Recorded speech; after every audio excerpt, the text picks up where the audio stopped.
ഹമാസും ഇസ്രായേലും തമ്മിലുള്ള യുദ്ധം തുടങ്ങിയിട്ട് കൊല്ലം രണ്ടാകാൻ പോവുകയാണ്. 2023 ഒക്ടോബർ 7-ാം തീയതിയാണ് ഹമാസിൻ്റെ ഭാഗത്ത് നിന്ന് ചെറുനീർപ്പുണ്ടായത്. പിന്നെ ഇസ്രായേലിൻ്റെ ഭാഗത്ത് നിന്ന് തിരിച്ചടി ഉണ്ടായത്. അതിൻ്റെ വിശദാംശങ്ങളൊന്നും പറയേണ്ടതില്ല. പലതവണ ഇവിടെ പറഞ്ഞതാണ്, ഇനിയും പലതവണ പറയേണ്ടതാണ്. ഇസ്രായേലിൻ്റെ തിരിച്ചടി എന്ന് പറഞ്ഞാൽ ഭയാനകമായിരിക്കും എന്ന് നമുക്കത് തുടങ്ങുന്ന സമയത്ത് തന്നെ അറിയാം. എന്നാലും ഒരു 20,000 ആളെ കൊല്ലുമ്പോൾ ഇവർ യുദ്ധം നിർത്തും എന്നാണ് വിചാരിച്ചത്. അതുണ്ടായില്ല. 50,000 കടന്നിട്ടും ഈ തിരിച്ചടിക്ക് യാതൊരു കുറവുമില്ല. പ്രധാനപ്പെട്ട നേതാക്കന്മാരൊക്കെ പടമായി. ഇസ്മായിൽ ഹനിയ, യഹിയ സിൻവർ, അദ്ദേഹത്തിൻ്റെ സഹോദരൻ മുഹമ്മദ് സിൻവർ, എല്ലാവരും തന്നെ പടമായി. കമാൻഡർമാർ ഒന്നൊന്നായിട്ട് ഈ ഉണക്ക തേങ്ങ വീഴുന്ന പോലെ ഠം ഠം എന്ന് പറഞ്ഞ് വധിച്ചുകൊണ്ടിരിക്കുകയാണ്. ഇതൊക്കെ കഴിഞ്ഞിട്ടും ഇവർ ചെറുത്ത് നിൽക്കാൻ ശ്രമിക്കുന്നുണ്ട്. പക്ഷേ അവരൊക്കെ കൂട്ടക്കുരുതി നടത്തിക്കൊണ്ടിരിക്കുകയാണ്. കൂട്ടത്തിൽ ആശുപത്രിയിൽ ബോംബിടുന്നുണ്ട്, സ്കൂളിൽ ബോംബിടുന്നുണ്ട്, എല്ലായിടത്തും ബോംബിടുന്നുണ്ട്. ഇനി വേറെ എന്തിനു കുറവുണ്ടെങ്കിലും ബോംബ് കുറഞ്ഞു പോയി എന്നൊരു പരാതി ആർക്കും ഉണ്ടാവില്ല. ആ രീതിയിലുള്ള ആക്രമണം തുടർന്ന് നടത്തിക്കൊണ്ടിരിക്കുകയാണ്. മിസൈൽ ആക്രമണമുണ്ട്, ബോംബാക്രമണമുണ്ട്. പിന്നെ ഇവരെ സഹായിക്കാനായിട്ട് ഒരു ഒറ്റ അറബി രാജ്യവും മുന്നോട്ട് വന്നില്ല.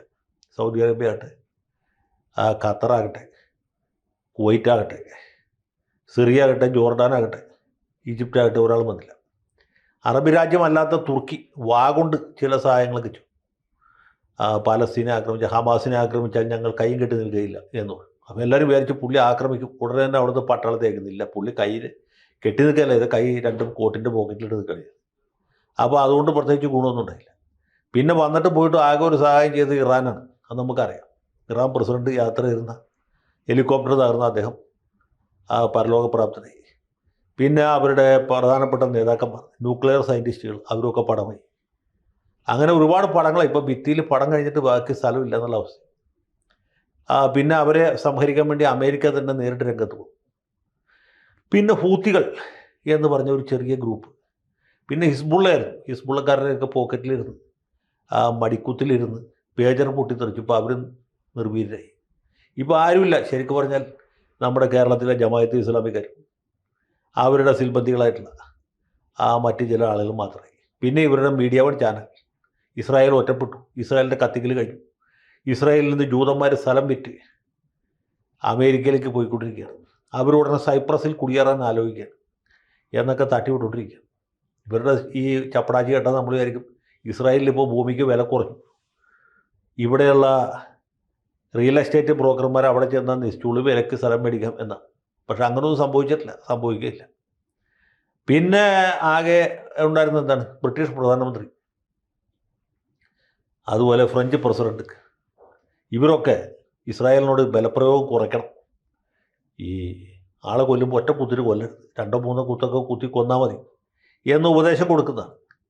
അതൊന്നും ഫലപ്രാപ്തിയിലെത്തിയില്ല. കാരണം നെതന്യാഹു മരിച്ചു പോയ പുള്ളിയുടെ അപ്പൻ നേരിട്ട് വന്നാലും കേൾക്കില്ല എന്ന മൂഡിലാണ് നിൽക്കുന്നത്.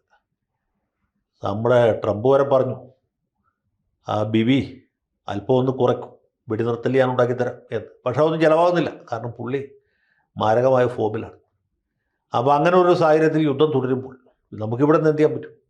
ഇവിടെ ജമാഅത്തെ ഇസ്ലാമിക്കാർ, SIOയുടെയും സോൾഡാറ്റിൻ്റെ ഒക്കെ ധർമ്മഭടന്മാർ ടാറ്റയുടെ ഈ റെഡിമെയ്ഡ് ഉൽപ്പന്നങ്ങൾ വിൽക്കുന്ന സ്റ്റുഡിയോയുടെ മുമ്പിൽ ചെന്ന് ചെറിയ പ്രതിഷേധം നടത്തി.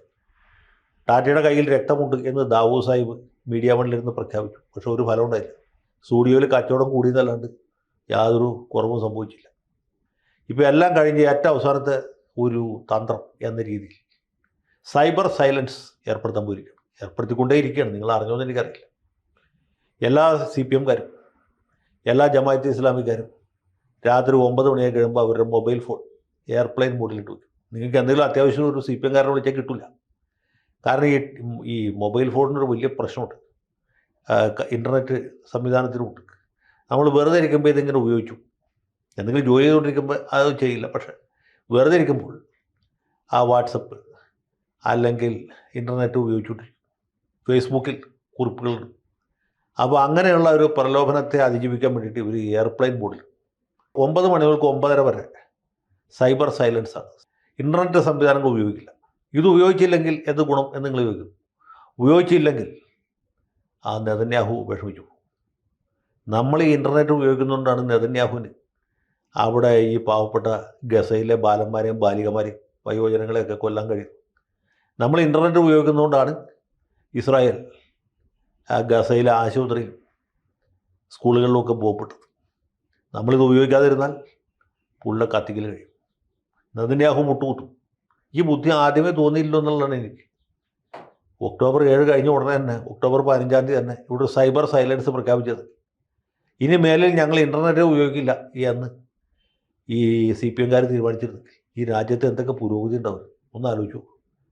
അതിന് പകരം ഇത്രയും കാലം 2021 ഒക്ടോബർ മുതൽക്ക് 2025 ജൂലൈ മാസം വരെ ഇവർ ആലോചിച്ചു.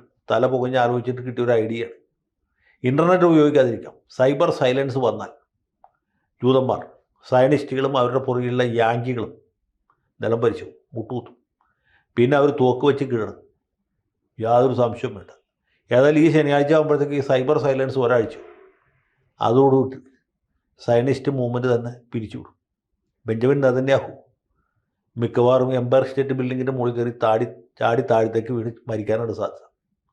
അങ്ങനെ ഒരു വലിയ പരിണതി ഉണ്ടാകും എന്ന കാര്യത്തിൽ യാതൊരു സംശയമില്ല. അതുകൂടി ഈ ദാവൂദിൻ്റെയും മറ്റുമൊക്കെ പ്രവചനം ഫലിക്കുകയും ചെയ്തു. ഏതായാലും സഖാവ് MA ബേബി ഒരു തമാശക്കാരനെ നമുക്ക് നേരത്തെ അറിയാം. പക്ഷേ ഇത്രയും രസികനാണെന്ന് ഇപ്പോഴാണ് മനസ്സിലായത്. സഖാവ് ഇതുപോലെ ബുദ്ധിപരമായ തീരുമാനങ്ങൾ ഇടയ്ക്കിടയ്ക്ക് എടുക്കണം. എന്നാലേ നമുക്ക് ഈ രാജ്യം ഒരു പരുവത്തിലാക്കി എടുക്കാൻ പറ്റും. ലാൽ സലാം.